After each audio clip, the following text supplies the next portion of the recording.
As we just mentioned, the first concept is inside versus outside sales. Traditionally, inside sales only involved those sales made over the telephone, such as telesales. But thanks to the internet, inside sales now encompass those sales made via Skype, email, or any other cyber communication methodology, as long as the salesperson is working from behind a desk. Outside sales, on the other hand, is the exact opposite. The U.S. Department of Labor considers an employee an outside salesperson if he or she makes sales outside of the office, usually through face-to-face meetups with clients. Why do we distinguish between the two? For starters, we distinguish between the two because there's big differences between the two. These include things like business tactics. Since outside sales are essentially conducted during face-to-face interactions, it is thought to be more effective to entice customers. To quote a Harvard Business Review study, field sales are more strategic, meeting with C-level executives and developing strategic business innovation to help them grow their businesses versus inside, which is more quantity and not as in-depth the majority of the time. But inside sales are rapidly catching up. Web conferencing allows inside sales reps to demonstrate their products without the need to meet the client personally. Other strategies involve social media, hosted CRM, screen shares, and integrated telephony tools. There are also low-cost and user-friendly software as a service tools that have boosted inside sales and made them more cost-effective.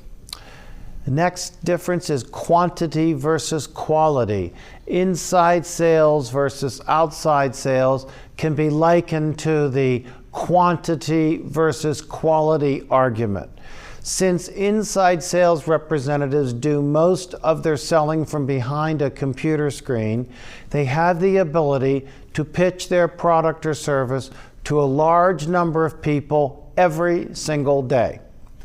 They also don't have to worry about travel impacting the time they have at their disposal, allowing them to maintain the large number of people they can reach out to during office hours.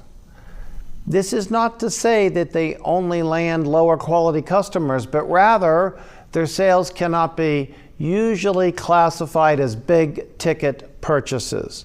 More often than not, orders for smaller quantities are made via inside sales as opposed to outside sales.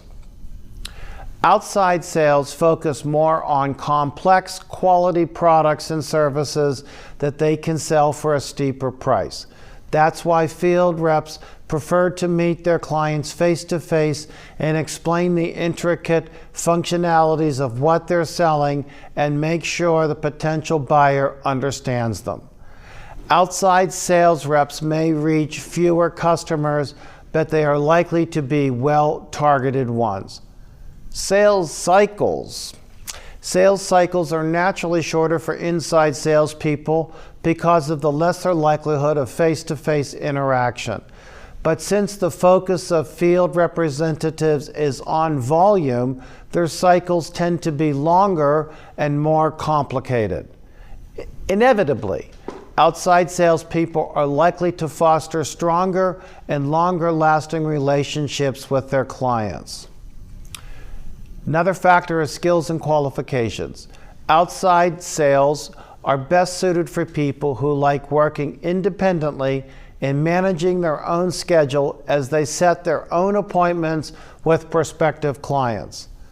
They should also be able to adapt to new people and environments easily, as they're always visiting new prospects and doing a great deal of traveling. Since they meet clients face-to-face, field reps are required to look their best and be their best, even when they're not much in the mood.